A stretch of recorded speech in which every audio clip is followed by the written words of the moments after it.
first person to come up with this, but I think an important way to think about the United States is as an ongoing experiment. In the U.S., about 14% of the population moves every year, about 40 million people. In 2011, roughly 16 million Americans moved out of the county of their previous residence. So every 8 years, on average, the entire population of the United States moves a considerable distance. Every 3 years, the entire population moves, at least within the city where they are. The largest migration in human history happens every year in the United States. 14 million people voluntarily uproot themselves and move at least out of the county. We're a nation on the march. And historically, this is what everybody was terrified. Literally, if you were evicted from your village, if you were kicked out, exiled, that meant death. America is sort of the land of the self-exiled. We're also a country that refuses to be held down by history. If you know anything about the United States, is we will not allow you to put your history on us, or our history, or anybody's history. We'll have nothing to do with history. One of the great ones, and speaking of moving around, if you look on the back, I have a map of the United States. When the Western migration sort of kicks off, one of the important things is the main, like if you like the wagon trains heading west, we're all excited, we're going to go settle the West. Well, you would go roughly to the Sierra Nevadas, and if you hung a left, you went to California. If you hung a right, you went to Oregon. California was Mexico, and Oregon was Great Britain. And everything in between was sort of Indian lands. The impulse was not to settle America. The impulse was the impulse we have today, which was keep moving. Keep moving. There's a place out there. Keep moving. But we will not allow ideas from history like that to influence us very much. We know that we were going out to settle America, which was apparently out there somewhere. It was a conceptual idea, not a physical idea, a conceptual idea. We have this unbelievably different culture from anything humanity experienced for its first 10,000 years since the agricultural revolution. Where do you live? God only knows. Where are you going to live tomorrow? Nobody knows. If you're average American, you will move about 4 times in the next 10 years. 1 or 2 of those will likely be significant, 20, 30, 40, 50, 100 miles. So the notion of communal structuring, we've thrown that off. And it's important to remember it was oppressive. I want to plant my wheat today. Those old bastards over there think you don't plant wheat now because the moon's not in the right phase. I lose. I want to go someplace where I can plant my wheat anytime I want. In 1500 in England, all the land was owned. It was already divvied up. Similar in France, similar in Italy, similar all over the Western world. There was not an expanse of land. When you got to the New World, disease, by the way, inadvertently spread, depopulated whole swaths of it, and then we got rid of the rest of the Native Americans. They weren't densely occupying, and so it was pretty simple to do. It was an ongoing, it was about a 300-year project. But what it meant was, for the people who came behind, there was land. The one thing you knew in the ancient world, the old world, the world our immigrants were coming from, whether from Italy or Ireland or England or the Netherlands, was there was no land.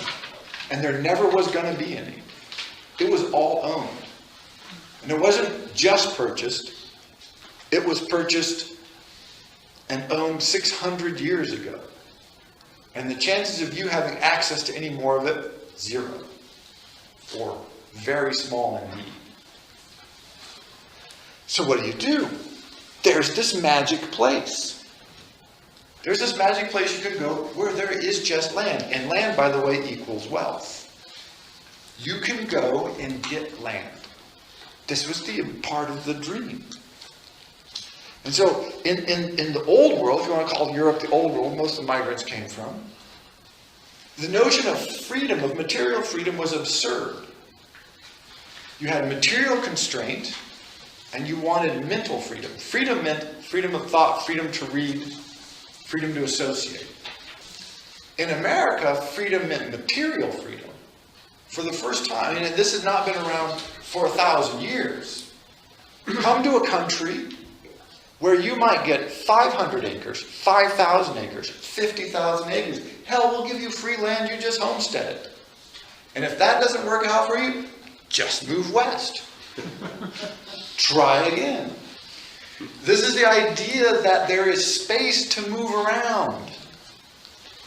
You can get out there and go. Materialism doesn't limit you. It gives you the opportunity to be free.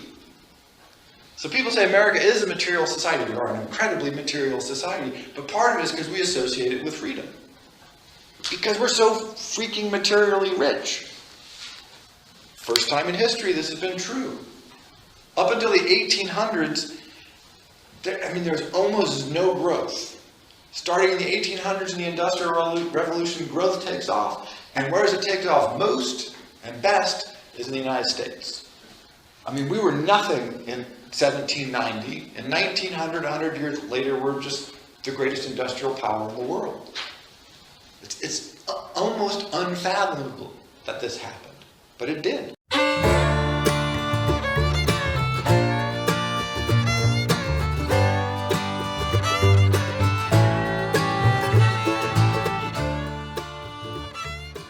We are an intensely, incredibly religious country in our history, origin, and development. But the way we're religious is very, very strange. And to get a handle on this, it's important to look at the history of sort of the development of religion in the United States, which is coterminous with the development of our country itself. When the Calvinists, the Protestants, came to the United States, or not the United States then, the New World, what was to become the United States, many of the colonies were founded specifically to set up the shining city on the hill, the incarnation of God's plan on the planet. Excellent. So you had radical religious figures from Europe come and say, now we're going to set up the right kind of country. We're going to set up the right kind of city. We're going to fill it with the right people. And then God will bless us and all good things will follow. Nature of church government, relationship between the Bible and science, origin of man. There is a church for everybody on every subject. Now, how this actually works out is no one ever talks about any of this. A lot of the research shows that when religious Americans, move from one community to another community, they shop around for a church they like. Does it have a good day's care center for my kids? Is the building beautiful? Do they have music I like? Is a service at a time that's convenient for me? Do they have a good music program, if that's what I'm interested in? Switching religion is a common occurrence in the United States. 42% of the population, and growing, just switch around, shopping. Right? I don't like this religion, I'll get a different one. I don't like this book, I like that book better. It's got a nicer cover. It just, that moving around.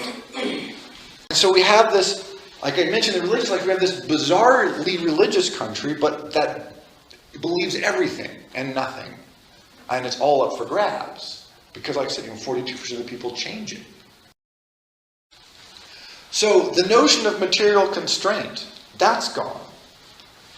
The notion of religious identity, that's gone. The notion of familial identity. When you move around, where are you moving from? You're moving from your family. Where's your communal identity? We don't have one. This means that the United States is the model for the individual thrown out into the storm. What is your identity? Because even if you don't move, so many other people move that it destroys community. Both for good and ill. There's an upside and a downside to that. Hugely liberating. So when you have no religious identity, you have no geographical, communal, historical identity, because we're not tied to any place or to any people associated with any place. No racial identity, we change our races. They're goofy anyway. One reason we're always trying to look for racial identity, by the way, is because we're desperate for it. We're an incredibly racist country in our thought patterns because we're desperate for identity. I want to know who I am. Where did I come from? If I just knew my racial background, then I would have an identity. Then I would be somebody. Because I have no history, I have no tie to place, I have no religious identity. Where am I going to get an idea of who I am? We have this weird mix. We have the desire for all of the identity and stability and recognition and status that all humans do. It's innate in us as social animals. Look at chimpanzees. We're just chimpanzees. We need that. On the other hand, we have the very human desire for individuation and self-expression. That's our experiment. How far can we push that? Anything you try to say to hold my individualism down, more or less innately we push back on. I don't think it's conscious very much. We just say, no, I'm not going to do that. So again, people say we're materialists. I talked about money. Oh, people are materialism. Of course we are. How else are you supposed to get status in a country where everybody's a stranger? It's important to think about this. 40% of our country moves. 40 million people move every year. So we're inundated with new people. How do you tell them apart? Well, if you have a nice watch and a nice car and you dress a certain way, we go, oh, we know something about that person. It's comforting. It's reassuring. It's a type of power. It's a type of status. And we're desperate for it. We have to do it because we have nothing else. What else are we supposed to do to gain recognition? We won't allow for nobility. Right? We have this leveling instinct. We want government to do things, but we don't want too much government. We want government that's capable of a few things, but then it seems awfully intrusive. And we have this struggle, this fight, that other countries find completely opaque and baffling. Because they think it's just obvious that the federal government should pay for roads. We're not sure if we should let them do that. And so several states refuse federal road money or federal Medicare money, education money. See, this is other countries, literally this baffles them. One of the great things, or not so great things about America is we are the cash society par excellence. One of the things that everybody says about the United States from the rest of the world is we are obsessed with money. And so this is our denominator for everything. Is your job good? Well, how much do you make? Is it a good painting? How much did it auction for? Is that a good guitar player? Well, how many albums does he sell? Is she a good singer? Well, how much were ticket sales this year on tour? And what's weird about this, or another weird thing about this, if we look at it historically, is if this approach, this notion that everything responds to money, even though we know that it doesn't, makes us always feel like we need more money to apply to those things that money cannot in fact address. This is why we feel poor all the time, even though we are by far the wealthiest society history has ever even imagined.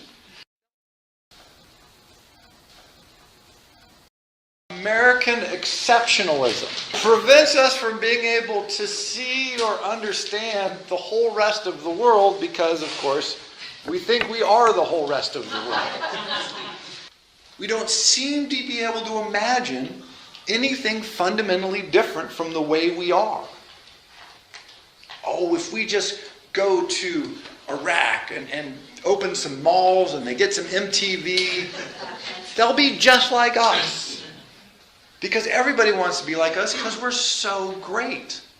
We have it so good. The notion that people might look at what we have and go, what you have is crap and we don't want anything to do with it, we think, oh, those people are insane. Nothing in our society says, look outside of us for models. Look outside of us for the best works of art, for the best films, for the best literature. So American exceptionalism is this profound, ingrained, in fact, Old Testament belief that comes to us from our very founding that limits and distorts our take on the world to a degree that is hard to imagine. At one point, the Netherlands were amazingly powerful. Switzerland was a major, huge force. Sweden was a grand, sweeping empire. Russia, China, Japan. We forget that history is the succession of eternal empires. And again, so in some ways our exceptionalism is incredibly unexceptional. When you think about America, think about it. This is the experiment that we've been running. How totally decentered can you, how much of the social structure that supports an individual can you remove and still have a community? One way, not the only way, but one way to understand America, and I think that coheres many of these ideas that I've talked about, is as this experiment in how much can the individual live outside of a coherent, stable social environment. And when you give up racial identity, historical identity, family identity, social status, geographical history and location, sexual identity, boy, I don't know what's left. I mean, you're really running to the end of it. And we seem to have pursued it that far, so I don't see any reason why we would, give it up now.